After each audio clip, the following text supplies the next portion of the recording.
Friends, नौजवान क्रांति का अगला भाग। भारत बहुत सारी चुनौतियों से निपटता हुआ, लेकिन भारत के पास जो सबसे बड़ी ताकत इस वक्त दुनिया में है वो है भारत के युवा। आज मैं आपको औरंगजेब की आगे की कहानी सुनाऊंगा और यकीन मानिए कि जो भी मैं आपको कहूंगा, मैं किताब लेकर बैठा हूं, वो भी एनसीईआरटी,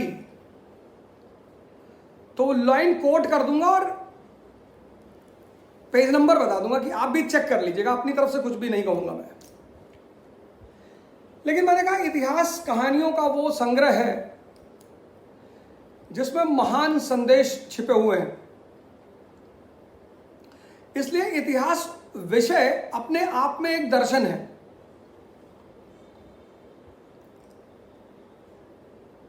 और उस विषय को समझने के लिए बड़ा यथार्थवादी बनना पड़ता है। यथार्थवादी मतलब प्रैक्टिकल होना पड़ता है। और अगर आप उस विषय को समझ गए तो उस विषय में आपको बहुत कुछ बनाने की क्षमता है। मैं अपने टीचरों को बहुत धन्यवाद देता हूं जिन्होंने मुझे पढ़ाया, जिन्होंने मुझे ये पहलू दिखाया और आज मुझे इस काबिल बनाया कि मैं अपने समाज, अपने देश, अपने लोगों के काम आ सकूं, इस दुनिया के काम आ सकूं। चुनौतियां बहुत है। कल मेरे एक मित्र ने मुझे फ़ोन किया, बोले कि अवध भाई, आप बार बार कहते हैं कि सरकार को सपोर्ट करो, लेकिन मैं अगर सरकार को सपोर्ट करता हूं तो मेरे मित्र फिर मुझे भक्त बुलाते हैं। एक्चुअली इस देश में जो कॉन्सेप्चुअल क्लियरिटी है वो 70% लोगों की हमेशा से खराब रही है, हमेशा से। नीति और धर्म दो अलग अलग बातें हैं। एथिक्स और religion. Ethics is related to society and religion is related to individual. इसलिए जब आप कृष्ण को देखोगे और नीति और धर्म को मिलाओ, अब बुद्ध जो है वो संसार में नहीं है, समाज में नहीं है, इसलिए वो पूरी तरह से धार्मिक दिखाई पड़ते हैं। कहीं झूठ नहीं बोलते, कहीं धोखा नहीं देते, कहीं हत्या नहीं करते। तो एक जो आम मन है वो कहता है सन्यासी तो बुद्ध जैसा होता है। ऐसा नहीं है, वो आधा दर्शन है, आधा। बुद्ध समाज का हिस्सा नहीं है, लेकिन कृष्ण समाज का हिस्सा है। तो वो हत्या भी करेंगे, वो झूठ भी बोलेंगे, वो धोखा भी देंगे। वो कर्म का पहिया जब धरती में फंसेगा तब वो बोलेंगे अर्जुन को कि उड़ा दे। इसलिए आप इसमें उलझना मत कभी। ये जो दुश्मन है ना, दुश्मन ये हर तरफ से हमला करता है। आपने मान लीजिए अब बीजेपी से आपका नीतिगत विरोध है, मेरा भी है। मैं कौन सा बीजेपी से टिकट मांगने जा रहा हूं? मेरे बड़े सारे मित्र बीजेपी में है, हो सकता है ऑनलाइन भी होंगे। 2 4 10 सांसद मेरे बड़े अच्छे मित्र हैं। कल मैंने गायकवाड़ जी का नाम ही लिया, लेकिन मैंने कल आपसे यह भी कहा था और ये मैं बार बार कह रहा हूं कि ideological differences does not means एनिमिटी।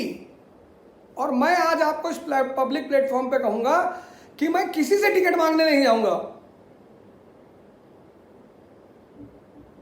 लेकिन आप डरे ना, आप समझे चीजों को। तो मैंने उनसे कहा कि मित्र, कृष्ण जो है समाज का हिस्सा है, तो वो कभी कहीं नीति का सहारा लेते हैं और कहीं धर्म का सहारा लेते हैं। इसलिए कृष्ण को समझना थोड़ा सा मुश्किल है।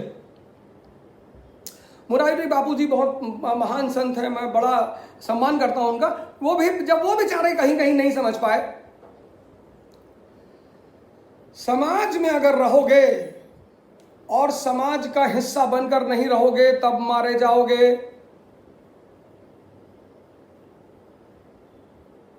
हो सकता है तुम्हारे घर में फोन की घंटी बजे और तुम्हारे घर का कोई बुजुर्ग तुमसे कहे कि कोई पूछेगा कह देना नहीं है।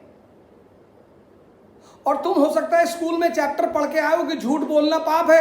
अब तुम फंस जाओगे कि यार टीचर ने तो कहा था कि झूठ बोलना पाप है और बाबा जी कह रहे हैं कि कोई पूछे कह देना घर में नहीं है, अब मैं क्या करूं?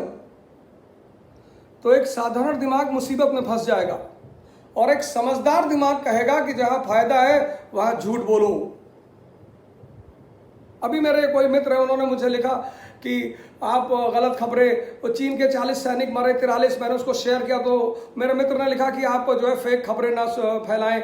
हर वो फेक खबर फैलाएं जो इस युद्ध के माहौल में आपकी देश की जनता और आपके देश के सिपाहियों का उत्साह वर्धन करती है। शल्य बनने की कोशिश ना करें, बहुत ज्यादा ईमानदार ना बने, सत्यवादिता से कोई मतलब नहीं, आपात धर्म का पालन करें। पृथ्वीराज चौहान मोहम्मद गौरी से लड़ रहे थे, वो जमीन पर गिर गया, चौहान ने नहीं मारा उसे कि हम राजपूत हैं, प्राण जाए पर वचन न जाए। नीति उस आदमी के लिए जो नीति को मानता हो, इसीलिए मैं शिवाजी को बहुत मानता हूं। उन्होंने मुगलों के प्रति कोई नीति नहीं लगाई, कोई धर्म नहीं, बोले ये कौन सा धर्म मानते हैं, ये कौन सी नीति मानते हैं, और वो सफल रहे। और जब हमारे दुश्मन कोई नीति और धर्म नहीं मानते तो हम, इसलिए आप नीति और धर्म में उलझे नहीं। Don't get confused on the grounds of religion and ethics. Religion is self transformation, धर्म का मतलब है आत्म परिवर्तन, और नीति का मतलब है समाज में किया जाने वाला आचरण।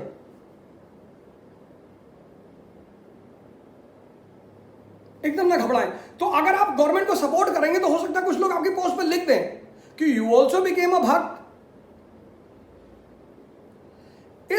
अगर युद्ध शुरू होता है, जो कि लगभग शुरू ही हो चुका है, भगवान करे ना हो, तो आप खुलकर अपनी सरकार का साथ दें, आप खुलकर अपनी राजा का साथ दें, आप खुलकर अपना सरकार का साथ दें। बौद्धिक मूर्खों जैसा व्यवहार ना करें।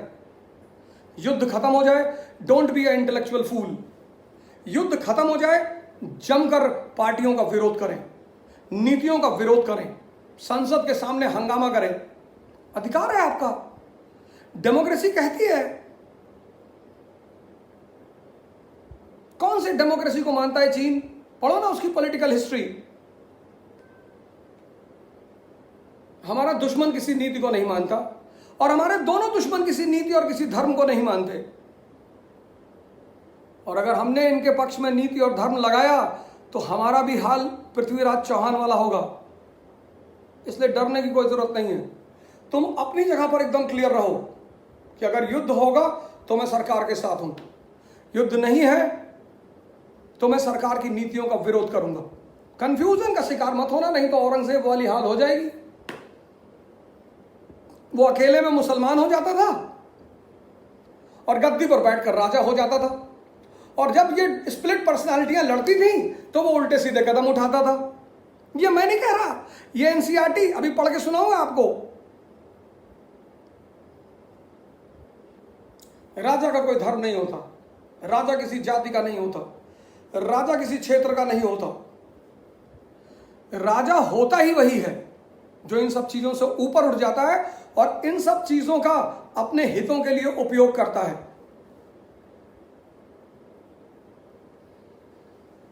अकबर और औरंगजेब दोनों अलग अलग परिस्थितियों में पले बढ़े। अकबर के साथ कौन रहा? उसकी मां सूफी की बेटी हामिदा बानो बेगम, उसके नाना सूफी, उसका फादर एक अव्वल दर्जे का लिबरल मस्त, उसके बाबा कलंदर की उपाधि, उसका गुरु अब्दुल लतीफ यूनिवर्सल पीस का सिद्धांत उसे सिखा रहा है, बैरम खान शिकार खेलना सिखा रहा है। उस कंपनी में वो आदमी पला बढ़ा। औरंगजेब के साथ ऐसा नहीं हुआ। औरंगजेब के साथ ऐसा नहीं हुआ। औरंगजेब सूफियों की संगत में नहीं पला बढ़ा। औरंगजेब पला बढ़ा पुरोहितों की संगत में, मौलानाओं की संगत में। तो शुरू से ऑर्थोडॉक्सी उसके जहन में रही। Commitment to your own religion at any cost. ये जो वर्ड है ना, एट एनी कॉस्ट, आप अपने रिलीजन की तारीफ करते हैं without bothering about any other religion. बहुत अच्छा। But sometimes you have so much commitment of your religion that you don't want to listen about any religion. तो फिर वो, मैं नहीं कह रहा हूँ सर, ये देखिए सर, ये मैं आपके लिए लाया था कि कहीं आप बुरा ना मान जाए, तो मैंने कहा पेज नंबर भी आपको बता दूंगा, तो आप चेक कर लेंगे सर जाके घर पे, क्योंकि आप वैसे तो एनसीईआरटी पढ़ेंगे नहीं। तो पेज नंबर 287, पेज नंबर 287 और line number 1 2 3 4 5 6 7 8 9 10 11 12, 287 first paragraph 12th line. Line कहती है कि there is a little doubt about him his there is a little doubt about his being orthodox in his belief. He was not interested in philosophical debates और in mysticism, though he did occasionally visit Sufi saints for their blessings and did not debar his sons from dabbling in Sufism.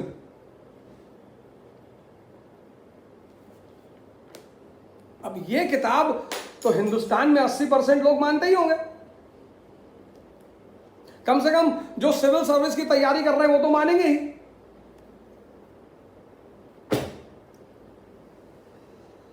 Confusion का शिकार जिंदगी में मत रहिए। Confusion सारी परेशानियों की वजह है। या तो संसारी बनकर रहिए या सन्यासी बनकर रहिए, और या फिर लीला करिए।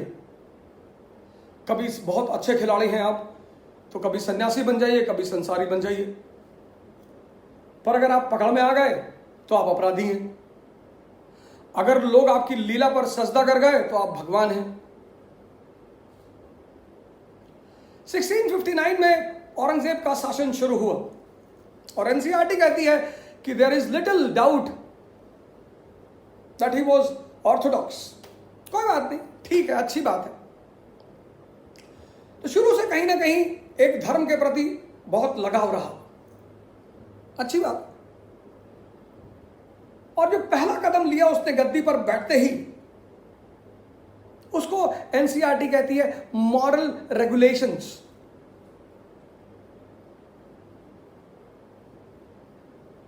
मॉरल रेगुलेशंस, मॉरल बड़ा प्यारा वर्ड कॉइन करती है, मॉरल रेगुलेशंस, कि सिक्कों पर कलमा नहीं लिखा जाएगा। बहुत अच्छा, सुप्रीम कोर्ट ने भी ये ऑर्डर दिया। 2007 या 8 में सुप्रीम कोर्ट ने भी ये ऑर्डर दिया। बहुत सारी प्रोडक्ट की जो रैपर्स होते थे उस पे हिंदू देवी देवता बनाए जाते थे। अब मान लीजिए कैंडल का रैपर है और उस पे गणेश भगवान की लिखा है, गणेश मोमबत्ती, और गणेश भगवान की मूर्ति बनी है। अब लोगों ने क्या किया कि मोमबत्ती यूज की और रैपर उठा के सड़क पे फेंक दिया, तो धार्मिक भावना को नुकसान तो पहुंचाएगा ही। वही काम औरंगजेब ने भी किया कि सिक्कों पे कलमा नहीं लिखा जाएगा, क्योंकि हर आदमी पाक साफ नहीं होता और सिक्के पैसा बहुत सारे हाथों से मूव करता है, तो सिक्कों पर कलमा नहीं लिखा जाएगा। इसमें कोई गलत नहीं है, अच्छी बात है। जैसे सुप्रीम कोर्ट ने रेगुलेशन पारित किया, उसने भी पारित किया। फिर उसने कहा नौरोज नहीं मनाएंगे।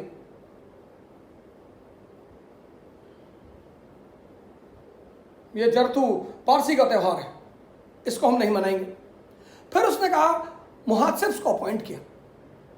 मुहात्सिब्स, उसने कहा स्टेट की जिम्मेदारी है लोगों की नैतिकता पर नजर रखना। जी नहीं, जैसे हमारे यहां जब सरकार आई तो बड़ा आंदोलन चला कि कोई बीफ नहीं खाएगा। वो सब आज भी हुआ सर, ऐसा कि नहीं हुआ? हुआ। लोगों के किचन में घुस घुस कर देखा गया कौन क्या खा रहा है। स्टेट का काम है वेलफेयर, विकास करना, इंडस्ट्री लगाना, एम्प्लॉयमेंट देना, हेल्थ पे ध्यान देना, एजुकेशन पर ध्यान देना। और जब हेल्थ, एजुकेशन और इकोनॉमी मजबूत हो जाएगी तो मॉरलिटी अपने आप डेवलप होगी।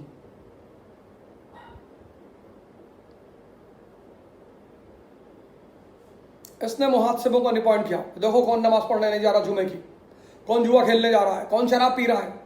तो अब शुरू से इसका एक स्टैंप तो थी कि ऑर्थोडॉक्स नेचर में, जब इसने पहुंचते ही ये सारे कदम उठाए तो एक जनता को मैसेज गया, और अगर मैसेज ना भी गया हो तो औरंगजेब के दुश्मनों ने इस मैसेज को फैलाया होगा कि कट्टर है, कट्टर मुसलमान है ये। और इस परिस्थिति में जब ये चारों तरफ से मुसीबतों से घिरा हुआ था, तो ये कदम इसके हित में नहीं था।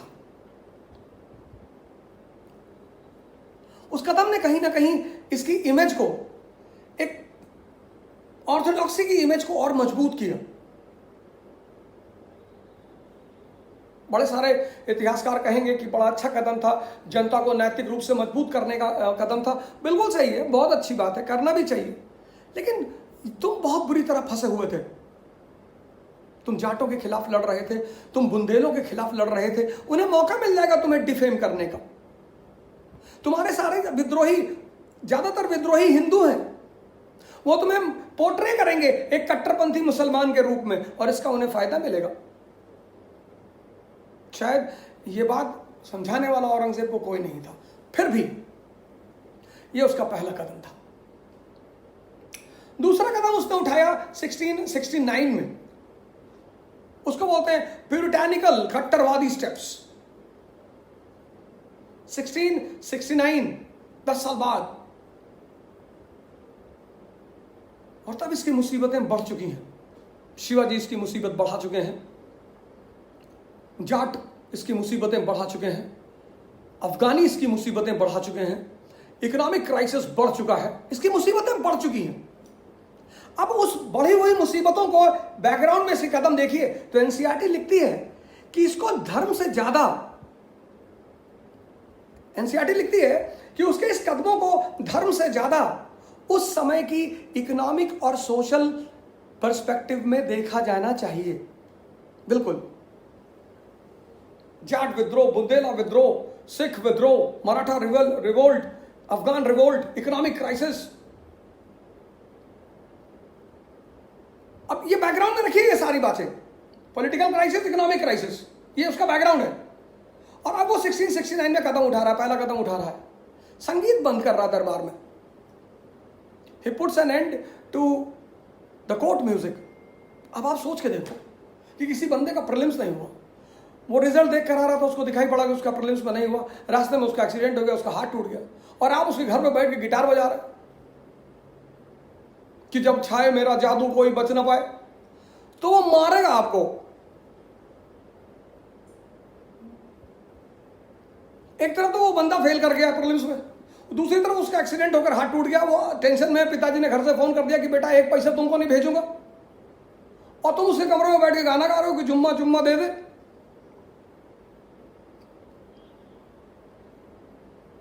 वो बेचारा इकोनॉमिक क्राइसिस में है, पॉलिटिकल क्राइसिस में है, और आप सुबह सुबह आके कोर्ट में म्यूजिक बजा रहे हैं। उसने कहा बंद करो। संगीत से उससे दुश्मनी नहीं है, क्योंकि वो खुद वीणा बजाता है। यही बात मेरे उस स्कूटर मैकेनिक रहीम को नहीं पता थी, बाद में बताया मैंने उसको। अनपढ़ था, पढ़ा तो नहीं पाया मैं उसे, लेकिन मैंने बताया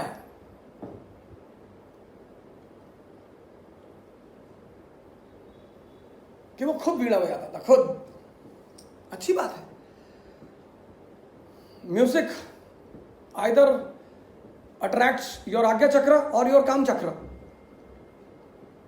बड़ी ताकत है। अब देखो, आप कभी शादी विवाह में बैठे रहते हो और कोई बड़ा अच्छा धुन बज रहा है तो आपके पैर खुद ब खुद चलने लगते हैं। A body at rest will be at rest, a body in motion will be in motion until and unless are external force is applied. तो वो जो पैर आपके एक बैग चलने लगे, वो संगीत की ताकत से चलने लगते हैं।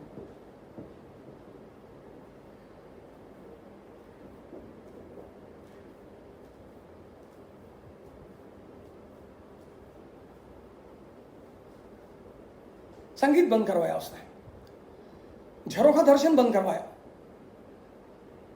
मुगल परंपरा थी जनता को दर्शन देने की। किस बात का दर्शन दे? चारों तरफ से परेशान है, जिंदगी बर्बाद हो चुकी है, किस बात पे जाके हाथ हिलाए? 2014 का इलेक्शन हुआ, पार्टी को कोई सीट ही नहीं मिली, किस बात पे जाके हाथ हिलाए? झरोखा दर्शन बंद कर दिया उसने। वो जो कोर्ट में एस्ट्रोलॉजर्स बैठते थे कि सरकार, एस्ट्रोलॉजरों की आदत है बड़े लोगों के बारे में बड़ी बड़ी वो करते हैं भविष्यवाणियां। राहुल जी को कितने लोगों ने अब तक डिक्लेयर किया होगा कि 2014 सूर्य की उच्च दशा, और आपको प्रधानमंत्री बनने से कोई नहीं रोक पाएगा। Astrology is a very great science. It requires a person like Aryabhatta, a master of mathematics. An astrologer should always be a good mathematician, because the entire science is the science of calculation. It cannot be done by everyone. वो बेजान दारू वाला, वो बेचारे जब भी किसकी भविष्यवाणी, वो तो जिसकी भविष्यवाणी करते हैं मैं उसको उल्टे पैसा लगा देता हूं, क्योंकि उसको जीतना ही नहीं होता। उसने एस्ट्रोलॉजरों को भगा दिया, ये हराम का पैसा खा रहा है। पैसा था नहीं, चारों तरफ वॉर चल रहा, तो उसे पैसा चाहिए था, तो उसने कहा कि ये जितना भी दीवाने आम दीवाने खास में सोना चांदी लगा इसको उखाड़ लो, मुझे सिंपलिसिटी चाहिए। तो लोगों ने कहा बहुत सिंपल मुसलमान था, कोई सिंपलिसिटी नहीं थी, पैसा नहीं था, वो सब निकाल कर बेचा गया, गलाया गया, जिससे कि सारे युद्ध को फंड किया जा सके। ये पर्सपेक्टिव दिमाग में रखिए। अगर आप उसके रिलीजन को पीछे रखेंगे तो आप इन चीजों को कभी कनेक्ट नहीं कर पाएंगे। संगीत को रोका उसने, झरोखा दर्शन को रोका, एस्ट्रोलॉजी को रोका, तुलादान। राजा महाराजा बर्थडे मनाते थे तो अपने बराबर धन, वो आज भी मुलायम सिंह यादव जी के साथ कई बार ऐसा हुआ, लालू जी यादव जी के साथ कई बार ऐसा हुआ कि उनके बर्थडे पर उनके बराबर पैसा तोला गया और वो गरीबों में बांटा गया, जिससे कि उन्हें आशीर्वाद मिल सके। आप इन सारे जो उसके एक्ट हैं उसके पीछे उनकी घटनाओं को देखिए, उसका बैकग्राउंड देखिए, इकोनॉमिक क्राइसिस, पॉलिटिकल क्राइसिस, फिर इनको कनेक्ट करिए। ये तो उसने राजा के तहत काम किए। फिर मुसलमान के रूप में उसने क्या किया? व्यापार में मुसलमानों को कर में छूट दे दी। मैंने कहा ना, वो दो पर्सनालिटी था, आधा औरंगजेब मुसलमान था, आधा औरंगजेब राजा था। और जहां भी स्प्लिट पर्सनालिटी है,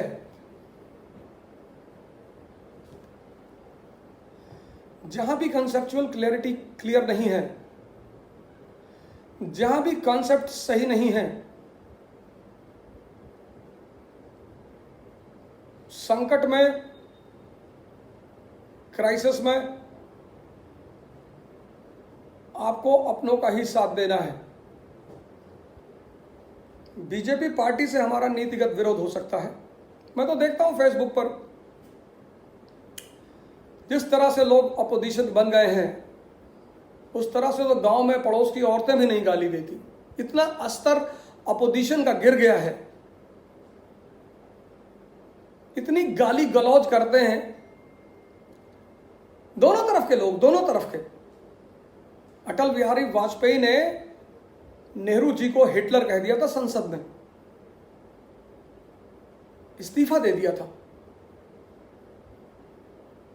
कि वो बड़े हैं, हमारे नेता हैं, मुझे ऐसा नहीं कहना चाहिए। अटल बिहारी वाजपेयी ने इस्तीफा दे दिया था, और नेहरू जी की महानता यह थी कि उन्होंने अटल बिहारी वाजपेयी के इस्तीफे को मंजूर नहीं किया और मनाने गए कि कोई बात नहीं, मेरी बेटी भी कभी कभी मुझे हिटलर बुलाती है। इसको बोलते हैं डेमोक्रेटिक इथिक्स।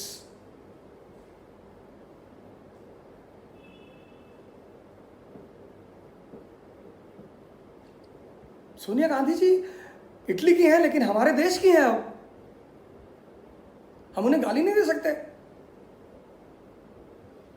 मोदी जी चाय बेचते थे, वो अलग बात है। गरीब घर से तो लाल बहादुर शास्त्री जी भी आए थे।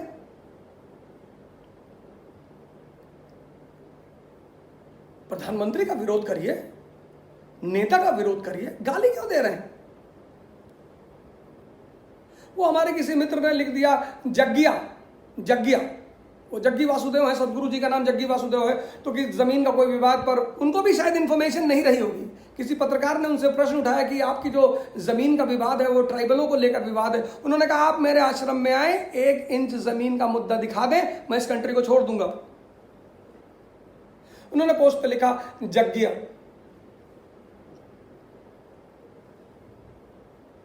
जितना तुम पूरी जिंदगी सैलरी कमाओगे ना,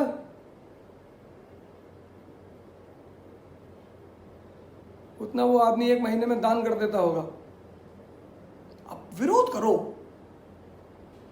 मैं तो बहुत आहत होता हूं जब लोगों को फेसबुक पर एक दूसरे को गाली देते हुए देखता हूं कि इतना पढ़ने के बाद ये तुम्हारा अस्तर है।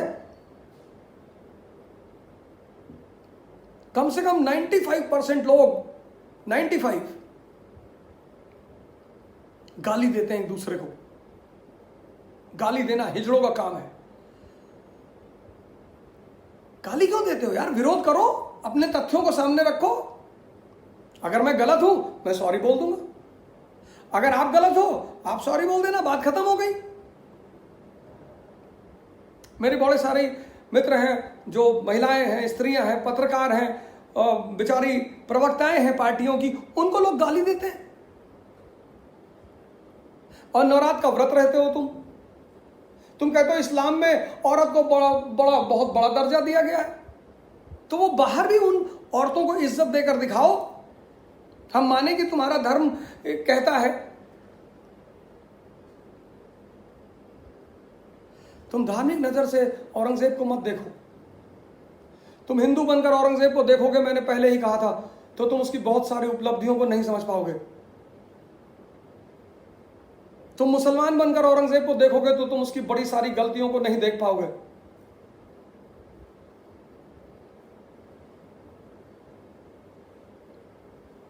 और सबको दिखाना भी नहीं है।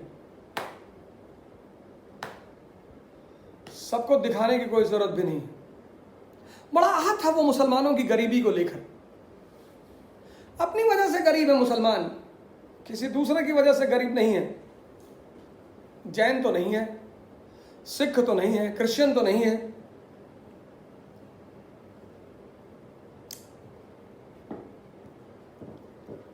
बड़ा दुखी था वो मुसलमानों की गरीबी को लेकर के। मुसलमानों का एक बहुत बड़ा तबका बड़ा गरीब है, तो उसने वो जो क्लरिकल पोस्ट होती है ना, पेशकार और करोड़ी, उसमें मुसलमानों को आरक्षण कर दिया।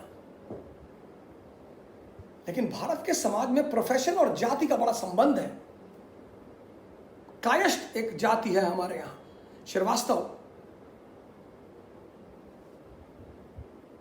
वो मुनीम फ्यूडलिज्म की देन ही है। वो जब फ्यूडलिज्म पैदा हुआ तो जमीन का कागजात, जमीन का लेखा जोखा, पढ़ाई उनका पेशा ही है।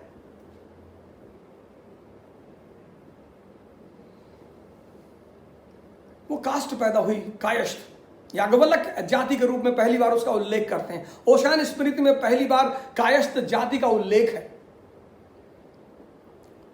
अब वो 1000 साल से जिस जाति का कमांड है वही खाते में, उसको ये मुसलमान बेचारा वीवर ये कहां कमांड कर पाते।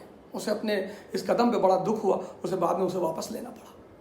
लेकिन ये सारे कदम जो वो उठाता रहा, उसके दुश्मन उसे पोर्ट्रे करते रहे कि देखो देखो देखो एक मुसलमान।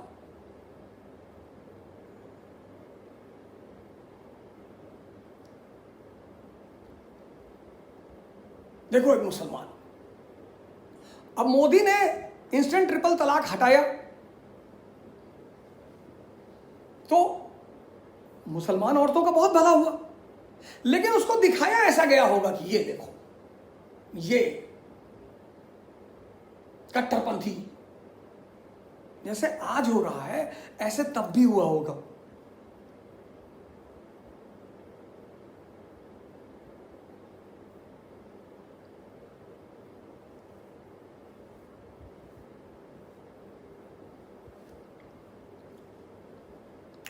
तो पहला स्टेप जो उसका था वो था मॉरल रिलीजियस रेगुलेशंस, अच्छा था। दूसरा प्यूरिटेरियनिकल 1669, पर मैंने कहा उसको आप सामाजिक और इकोनॉमिक पर्सपेक्टिव में देखिए। अगर आप उसे मुसलमान बनकर देखेंगे तो आप उसकी बेसिक रिक्वायरमेंट को समझ नहीं पाएंगे। अब वो आपको दुश्मन ही नजर आएगा। तीसरा जो उसका कदम है जिस पर लेकर उसको बहुत उस पर उंगली उठाई जाती है, टेम्पल पॉलिसी। फिर एक तरफ राजा, दूसरी तरफ मुसलमान। अब वो चाहता था कि सब कुछ शरीयत के हिसाब से हो। और शरीयत कहती है कि जो पुराने भवने हैं, बिल्डिंग है, मंदिर हैं, उनको तोड़ा ना जाए, लेकिन नया ना बनने दिया जाए।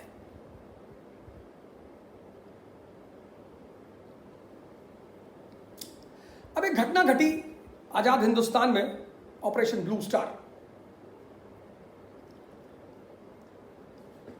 कंटेम्प्रेरी इंडिया मतलब पढ़ाऊंगा, नेहरू पर डिस्कस इंदिरा गांधी पे करूंगा तो मैं आपको बताऊंगा, और मैं बताऊंगा पूरी कहानी, नेहरू, इंदिरा, लाल बहादुर शास्त्री, सब सुनाऊंगा मैं आपको, अटल बिहारी वाजपेयी, एच डी देवगौड़ा। जब तक ऑफलाइन नहीं चलती तब तक कहानियां सुनिए कुछ आप। और एक बात और, आपके पास कहीं भी तथ्य है, एविडेंस है, फैक्ट है कि मैंने कोई बात गलत कही है, प्लीज आप मुझे तुरंत टेक्स्ट करें, पर बिना एविडेंस कोई बात मत बोलिएगा। इस दुनिया में कोई भी ओमनीसिएंट नहीं है, ना मैं ना आप। इसलिए मानवीय गलतियां सबसे हो सकती हैं।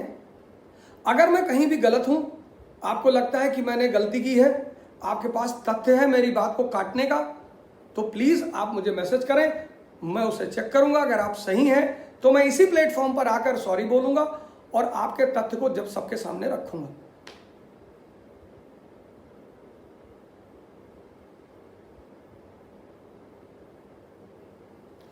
Temple policy. अब विश्वनाथ टेंपल, केशवराय टेंपल और सोमनाथ, तीन टेंपल को लेकर बड़ा बवाल है। हालांकि टेंपल उसी काल में कई सारे तोड़े गए हैं, मारवाड़ में तोड़े गए, मेवाड़ में तोड़े गए। तो मैं गोल्डन टेंपल की बात कर रहा था, जो आर्मी ऑपरेशन हुआ भिंडरवाले के खिलाफ, मैं डिस्कस करूंगा जब मैं आऊंगा। तो जब मैं इंदिरा गांधी को डिस्कस करूंगा तो ऑपरेशन ब्लू स्टार को मैं डिस्कस करूंगा, वहां पे हम उस पर डिस्कस करेंगे सही या गलत। और सही गलत कुछ होता नहीं, बस नजरिया होता है।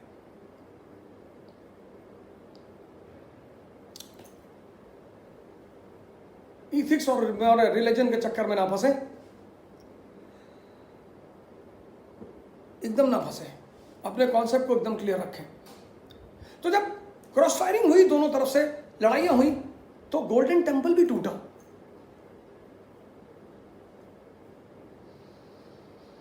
ऐसा कुछ इधर भी हुआ।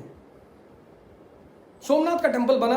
अब सोमनाथ के टेंपल को लेकर औरंगजेब पर बड़ा अटैक होता है, और अटैक होना भी चाहिए। गवर्नर था, उसको पता चला कि सोमनाथ के टेंपल का पुनः निर्माण हुआ है, उसने कहा गिरा दो। मैंने कहा ना, उसकी वो आत्मा जिंदा हो जाती थी कभी कभी, मुसलमान हूं मैं। फिर जब वो मेरे ख्याल से सिंहासन पे बैठता था तो दूसरी आत्मा जिंदा हो जाती थी कि यार मैं तो राजा हूं। कुछ चीजों को जबरदस्ती जस्टिफाई नहीं किया जा सकता। औरंगजेब ने खुद लिखा है कि मैंने गलत किया है।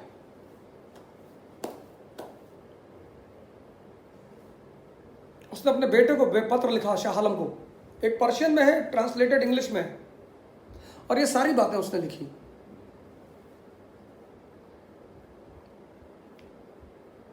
सोमनाथ के मंदिर का कोई जस्टिफिकेशन नहीं है।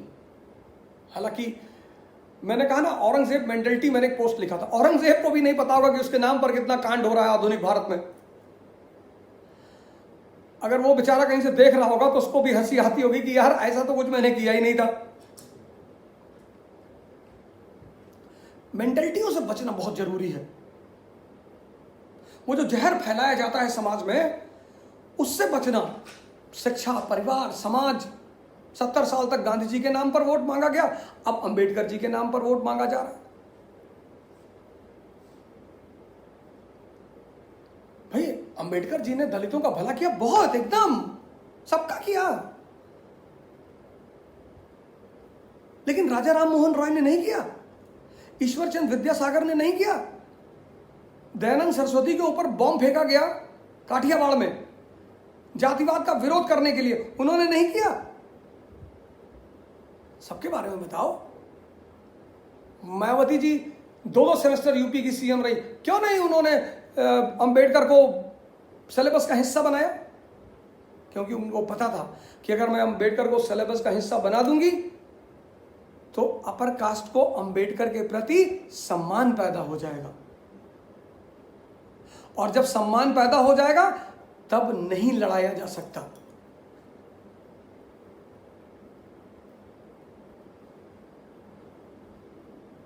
उस आदमी ने कभी किसी को कुछ कहा ही नहीं, डॉक्टर अंबेडकर ने कभी किसी को गाली दी ही नहीं।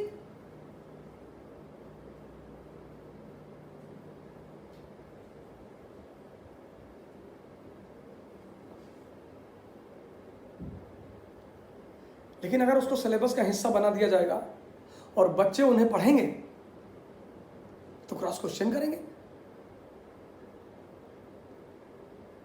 फिर नफरत फैलाना संभव नहीं होगा। फिर नफरत फैलाना संभव नहीं होगा। नफरत सिर्फ बुझे हुए दिमागों में फैलाई जा सकती है। नफरत सिर्फ मरे हुए दिमागों में फैलाई जा सकती है, और मरे हुए दिमाग अंततः मर ही जाते हैं। विश्व सोमनाथ के मंदिर को उसने गिराया, ये उसकी गलती थी। उसको कोई डिफेंड नहीं कर पाया, ना तो उस समय के इतिहासकार कर पाए, ना बाद में कर पाए। उस बात पे लोग टाल जाते हैं, गिर गया होगा भैया, गिर नहीं गया होगा, गलती किया उसने, नहीं गिराना चाहिए था। तुम एक ऐसे देश के राजा हो जिसका आधारभूत बेसिक फॉर्मूला है यूनिटी इन डाइवर्सिटी, लेकिन केशव राय का जो मंदिर है और विश्वनाथ टेम्पल जो है, उसको जो है मासिर आलमगीरी, मुस्ताद खान साहब हैं, हिस्टोरियन है मुस्ताद खान, उन्होंने किताब लिखी मासिर आलमगीरी। उन्होंने उसमें औरंगजेब को डिफेंड किया है कि ये टेम्पल पॉलिटिकल कारणों से गिराए गए, तो उन्होंने बड़ा अच्छा रेफरेंस दिया। मैं उसको एक्सेप्ट करता हूँ, मैं मानता हूँ कि सही कहते हैं। उन्होंने कहा ये जो जाट और बुंदेला विद्रोही हैं, ये इन मंदिरों में जाके शरण ले लिया इन्होंने, तो इनको निकालने के लिए आर्मी को अंदर जाना पड़ा। तो जब आर्मी को, तो मुझे वो कनेक्ट हुआ फिर गोल्डन टेम्पल और ब्लू स्टार वाला, कि हाँ ये हो सकता है, दिस इज क्वाइट पॉसिबल। फिर उसे इस बात का दुख था, जैसे बनारस में आज भी कीनाराम बाबा के आश्रम में मुसलमान भी रहते हैं, हिंदू भी रहते हैं। सर धर्म में कोई अंतर ही नहीं है, दोनों परिवर्तन है। ये आज इतने सारे मुसलमान क्यों परेशान हैं? इथिकल है, रिलीजन तो पता ही नहीं। ये आज इतने सारे हिंदू क्यों परेशान है? इथिकल है, रिलीजन तो पता ही नहीं। आज का आदमी 98% इथिकल है। वो बाहर से आपको लगेगा हिंदू है, मुसलमान है, अंदर से खाली है। नहीं तो गालिब भी कुछ उल्टा सीधा लिख देते।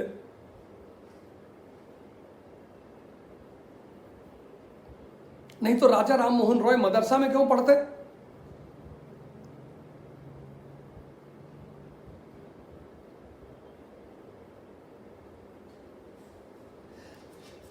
अब बदनाम तो था ही है।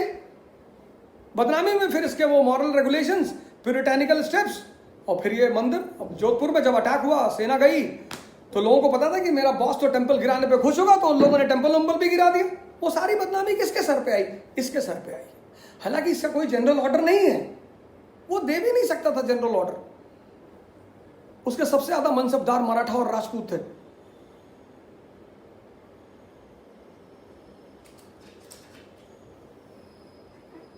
ऐसी बहुत सारी जगह हैं बनारस में। मैंने कहा कीनाराम बाबा, थट्टा में, जहां आश्रमों में मुसलमान विद्यार्थी पढ़ते थे। हमारे यहाँ संकल्प है धीरपुर में, बहुत सारे आईएएस लड़के पढ़ते हैं। जामिया इस्लामिया में मेरे ख्याल से बहुत सारे जो आईएएस की हमदर्द की कोचिंग इंस्टीट्यूट है, उसमें बहुत सारे हिंदू भी जाके पढ़ते होंगे, पढ़ते ही हैं। शिक्षा संस्थानों में कौन सा धर्म? संकल्प आरएसएस चलाती है, लेकिन वहां बहुत सारे मुसलमान हैं। शहनवाज मुझे वहीं मिला। आमिर अतहर ने संकल्प की तरफ से भी वो किया, इंटरव्यू उन्होंने वहीं पे किया।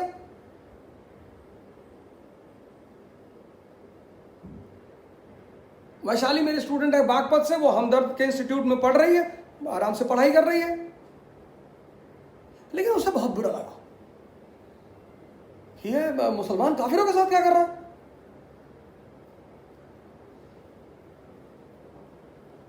मुझे छोड़कर कोई टीचर दुनिया में काफिर नहीं होता। मैं अपवाद तो हर जगह होते हैं।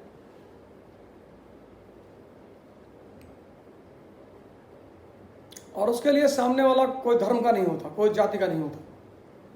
किसी क्षेत्र का नहीं होता। लेकिन ये जो उसके लोगों ने अत्यधिक उत्साह में बॉस को खुश करने के लिए कि जोधपुर में आए, दूर से टेंपल भी गिरा दो, इससे बॉस की बेइज्जती बहुत हुई और बॉस के दुश्मन मजबूत होते रहे। वो बॉस की हर घटना को पोर्ट्रे करते रहे कि ये देखो ये औरंगजेब मुसलमान।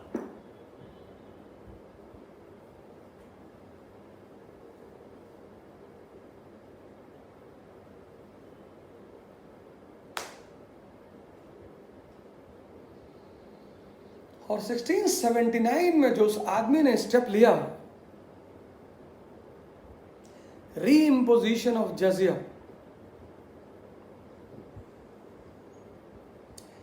शायद मेरे इसी स्टेटमेंट पे मेरे ऊपर पिछली बार बैन लगा था, मैं उसे फिर दोहराऊंगा। अब तो नहीं लगा पाएंगे बैन, क्योंकि 100 करोड़ रुपए लूंगा, क्योंकि इस किताब में लिखा है सतीश चंद्रा में कि औरंगजेब में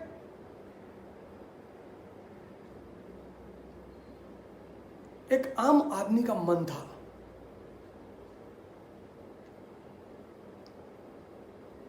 आम आदमी का मन का मतलब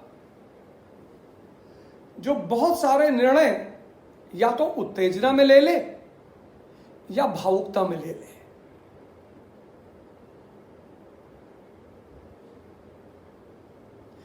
यह है आम आदमी का मन।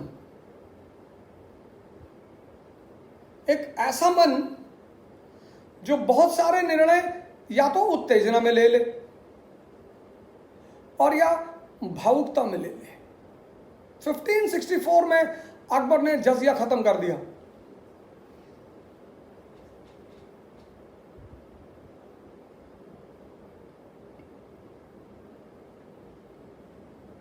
एक 120 साल तक जजिया खत्म रहा, लगभग एक शताब्दी तक,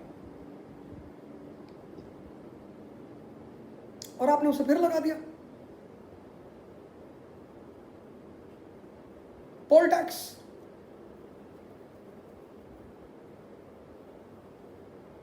पोल टैक्स,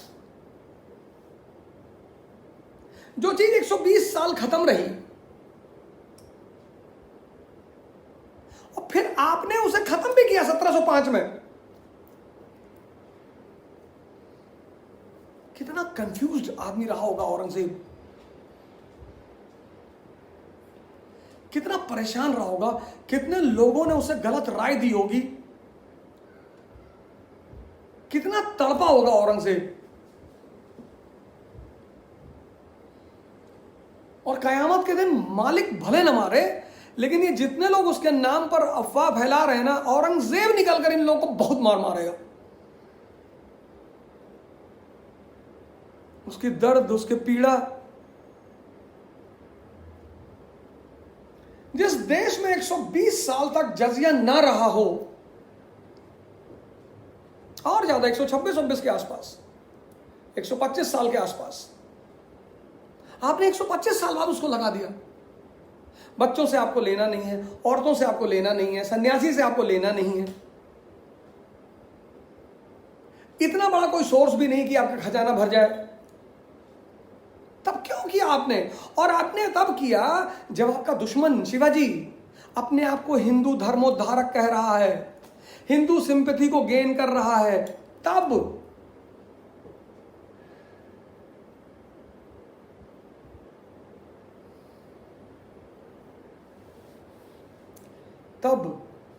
अब मैं कुछ नहीं कहूंगा।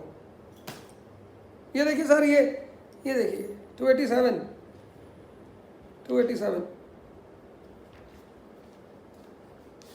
मैं तो लाया इसीलिए 287। Finally he had to suspend jizya in 1705। अरे चाचा, जब तुम्हें फाइनली सस्पेंड ही करना था तब क्यों लगाया? Page number 291, 5th line.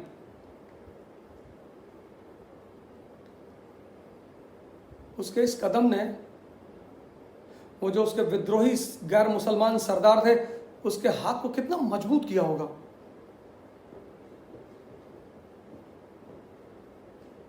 ये औरंगजेब वली था, वो बेचारा परेशान है। वो बहादुर शाह जफर मेरठ के सिपाही दिल्ली पहुंचे, बोले नेताजी जिंदाबाद। उसने कहा कोई नेता होता नहीं, मैं 85 साल का आदमी मर रहा। बोले नेताजी जिंदाबाद, मुगल साम्राज्य जिंदाबाद। जबरदस्ती पकड़ के बैठा दिया उसको। उसने कहा भैया ब्रीदिंग प्रॉब्लम हो रही, कोरोना के सिम्टम दिखाई पड़ रहे हैं, किसी और को राय। बोले ना मुगल साम्राज्य जिंदाबाद। जबरदस्ती बिठा दिया। वही हाल औरंगजेब का है, वली बना दिया, पीर बना दिया, ये बना दिया, वो एक से एक कहानियां उसके बारे में कर दी कि वो कब्र पे जाता था, सलाम करता था, अगर सलाम की आवाज नहीं आई तो कब्र खुदवा देता था। कहां लिखा है?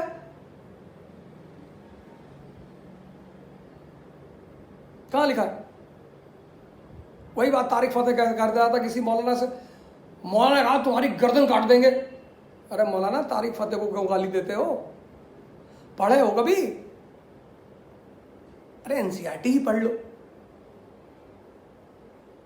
ये तो मोदी के टाइम पे नहीं लिखी गई, तो मोदी के टाइम पे चलती भी नहीं है।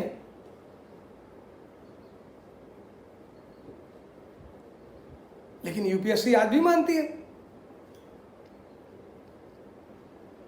कंफ्यूज नहीं होना चाहिए आदमी। और क्या लिखती है एनसीईआरटी औरंगजेब के बारे में? Last paragraph 292। सर क्या लाइन है, अल्टीमेट चीज डिफाइन करती है औरंगजेब को। Thus Aurangzeb did not try to change the basic nature of the state but reasserted its fundamentally Islamic character. Reasserted. Aurangzeb's religious beliefs cannot be considered the basis of his political policies. While an orthodox Muslim and desirous of upholding the strict letter of the law, as a ruler he was keen to strengthen and expand the empire. Hence, he did not want to lose the support of the Hindus to the extent possible. However, his religious ideas and beliefs clashed with his political or public policies. Wow. However, his religious ideas and beliefs clashed with his political or public policies on many occasions, and Aurangzeb was faced with difficult choices, and his policies harmed the empire.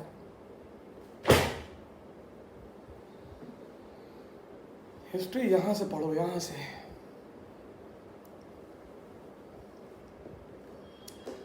नौजवान क्रांति के 3 उपदेश हैं। पहला, unity.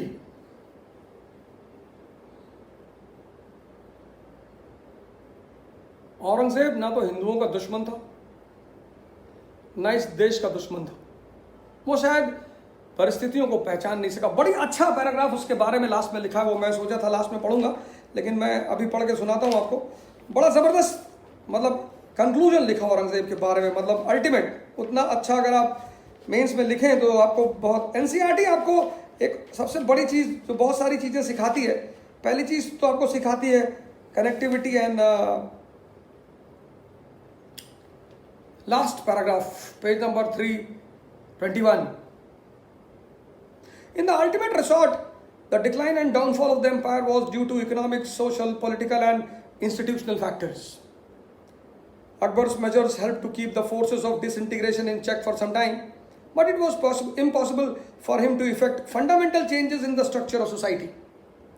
By the time Aurangzeb came to the throne, the socio-economic forces of disintegration were already strong. क्या बात है? By the time the Prime Minister came to the power, social economic forces of disintegration were already strong. Already strong.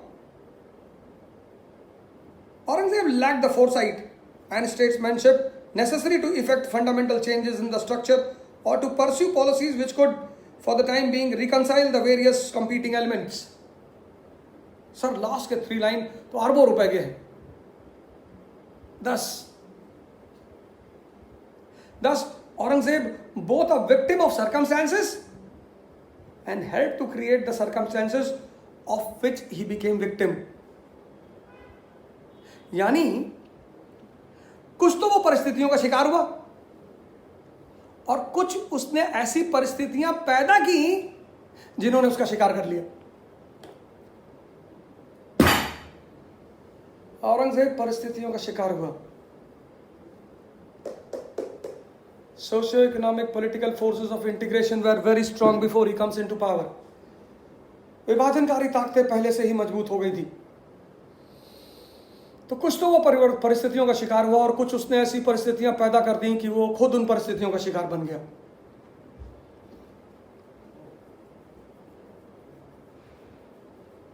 लेकिन आज भारत के पास सबसे कीमती चीज है इस देश के युवा। सरकार तो अपना काम करेगी ही, युवा भी तो कुछ करेंगे। वीडियोस बनाओ छोटे छोटे अपने वर्नाकुलर लैंग्वेज में, अवधी में, भोजपुरी में, पंजाबी में, सिंधी में, तेलुगु में, तमिल में। हमेशा इंग्लिश में बनाने की क्या जरूरत, वर्नाकुलर में। उसमें 3 चीज़ों को ध्यान रखो, यूनिटी, मोटिवेशन और अवेकनिंग।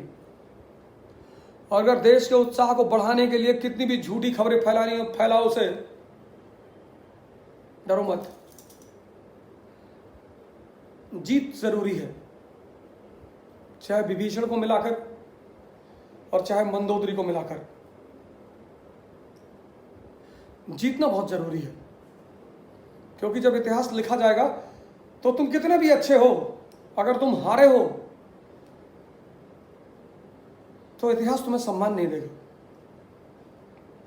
सम्मान देगा क्योंकि तुम लड़े हो, उससे तुम भाग नहीं सकते। टिकटॉक मत बनाओ, ऑनलाइन लूडो मत खेलो। 70% लोग ऑनलाइन लूडो खेल रहे हैं और जब लूडो में हार जा रहे हैं तब फेसबुक पे आ जाते हैं।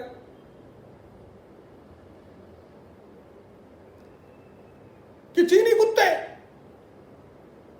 अरे जब कृष्ण कहता है मित्र दुर्योधन, तुम भी कहो मित्र चीन, और मारो निकाल कर। जबान और दिमाग को खराब मत करो।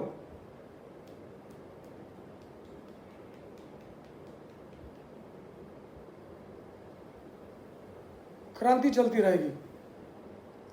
3 काम करो और बड़े पैमाने पर करो, खूब बड़े पैमाने पर करो। जितना कर सकते हो उतना करो, और इतना तो कर ही सकते हो। अकेले अकेले कमरों में बैठ जाओ, वर्नाकुलर में वीडियोस बनाओ, गांव गांव में, मोहल्ले मोहल्ले में फैलाओ उसे।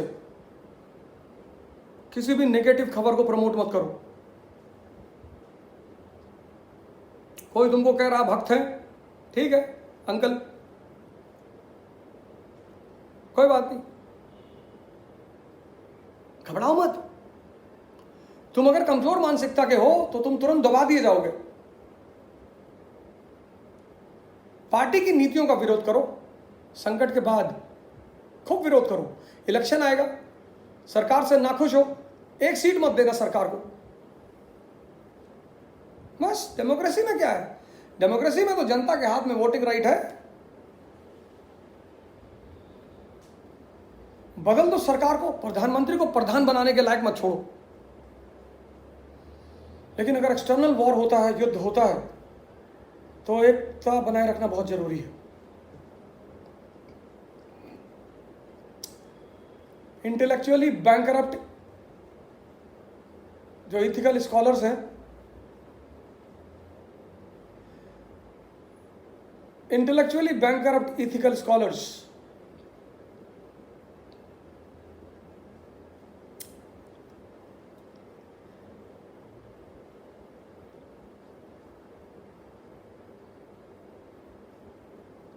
उनसे बचो थोड़ा सा।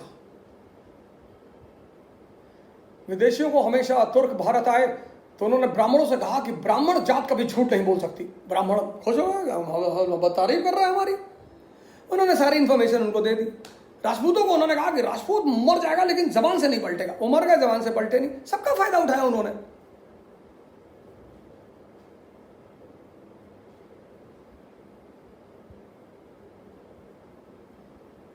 सबका फायदा उठाया। पार्टी का विरोध करो, उसकी नीतियों का विरोध करो। एक्सटर्नल क्राइसिस के समय सरकार का विरोध मत करो। एथिक्स और रिलीजन में फर्क को समझो। क्रांति के त्रिरत्न हैं यूनिटी, मोटिवेशन एंड अवेकनिंग। अब वो तुम कैसे करोगे वो तुम डिसाइड करोगे। वॉर शुरू होगा तो हमें बाहर भी निकलना पड़ेगा, उसकी तैयारी तो करनी ही पड़ेगी। तो कम से कम मानसिक रूप से तो तैयार ही रहो। पहले मैं आऊंगा बाहर, मैं नहीं आया तो तुम भी मत आना।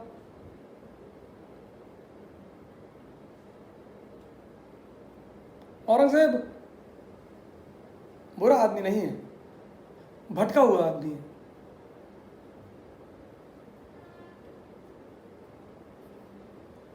कुछ तो वो परिस्थितियों का शिकार हो गया और कुछ उसने ऐसी परिस्थितियां पैदा कर दी जिन्होंने उसका शिकार कर लिया। कल यहां से आगे बढ़ेंगे।